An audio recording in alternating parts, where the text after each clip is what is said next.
Subtema 3, Ayo Memimpin.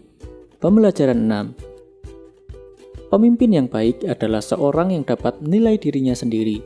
Kamu dapat melakukannya agar kamu menjadi lebih baik. Pada pembelajaran sebelumnya, kamu telah mempelajari banyak hal, seperti perubahan pada masa pubertas, nilai-nilai yang terkandung dalam Pancasila, membuat patung dari kertas, bentuk kerjasama Indonesia dengan negara-negara ASEAN, dan masih banyak lagi. Untuk itu, sekarang jawablah soal-soal di bawah ini yang meliputi pembelajaran kita sebelumnya. 1. Perubahan apa yang terjadi pada masa pubertas? Pada saat pubertas terjadi perubahan fisik baik pada anak laki-laki maupun perempuan. Perubahan fisik pada anak laki-laki yaitu tumbuhnya jakun, tumbuhnya rambut di beberapa bagian tubuh, dada membidang, suara membesar, otot-otot berkembang dengan pesat. Perubahan fisik pada anak perempuan, payudara membesar, pinggul membesar, suara melengking, tumbuhnya rambut di beberapa bagian tubuh. Pertanyaan nomor 2. Bagaimanakah cara menjaga kesehatan reproduksi pada pubertas? Cara menjaga kesehatan reproduksi pada masa pubertas yaitu: yang pertama, setiap hari mengganti celana dalam. 2. Menjaga organ reproduksi agar tetap kering. 3. Makan makanan yang bergizi. 4. Rajin berolahraga. 5. Tidak menahan kencing. Dan yang keenam, membersihkan organ reproduksi. Pertanyaan nomor 3. Apa nilai yang terkandung dalam sila kelima Pancasila? Nilai yang terkandung dalam sila kelima Pancasila yaitu tidak memaksakan kehendak kepada orang lain. Yang kedua, mengutamakan musyawarah dalam mengambil keputusan untuk kepentingan bersama. 3. Musyawarah untuk mencapai mufakat diliputi oleh semangat kekeluargaan. 4. Menghormati dan menjunjung tinggi setiap keputusan yang dicapai sebagai hasil musyawarah.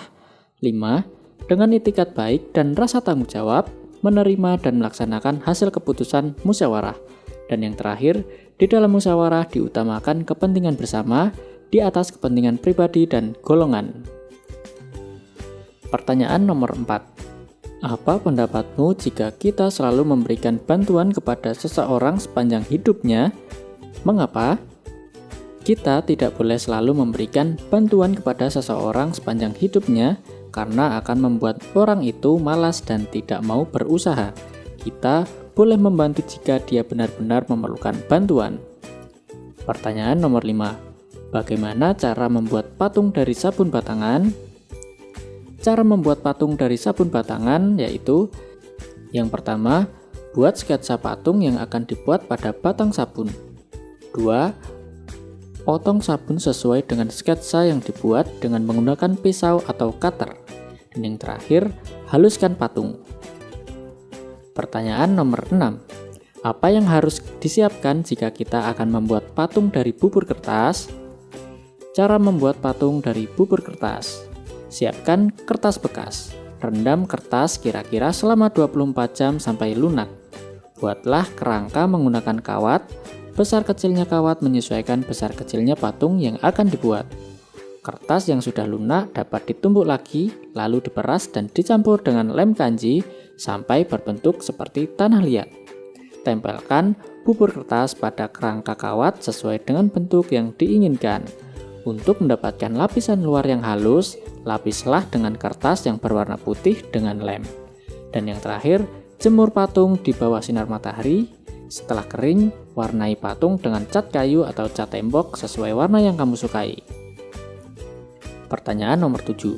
Apa saja bentuk kerjasama Indonesia dengan negara-negara ASEAN dalam bidang pendidikan?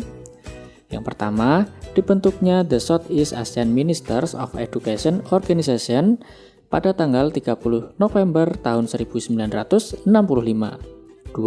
Pensinkronisasian standar ijazah antar negara anggota ASEAN.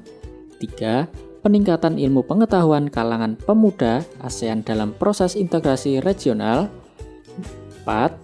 Pembentukan kelompok peneliti antar negara. 5. Pertukaran pelajar antar negara anggota.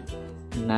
Peningkatan kualitas sumber daya manusia negara anggota ASEAN agar mampu bersaing baik di tingkat regional maupun internasional. 7. Pembentukan kurikulum sekolah di negara-negara ASEAN yang berprinsipkan demokrasi, berorientasi pada perdamaian, serta menghargai hak asasi manusia. 8. Pembentukan ASEAN University Network atau AUN yang merupakan jaringan kerjasama antara universitas terkemuka di ASEAN. Menjaga sekolah agar tetap nyaman merupakan salah satu bentuk pengamalan persatuan dan kesatuan. Amatlah mulia bagi seorang yang bisa menjaga keamanan lingkungannya. Lingkungan yang aman bisa membuat orang lain melakukan kegiatannya dengan nyaman. Banyaklah membaca untuk menambah wawasanmu. Selain itu, dengan banyak membaca akan melatih daya ingat, memperkaya gagasan, mempertajam kemampuan untuk fokus dan berkonsentrasi, memperkaya perbendaharaan kata, meningkatkan kemampuan menulis, dan meningkatkan kreativitas. Nah, dari pembelajaran ini, apakah anak-anak sudah paham dengan materi yang disampaikan? Jika mengalami kesulitan, kamu dapat menanyakan pada orang tuamu. Tetap semangat dan rajin belajar ya!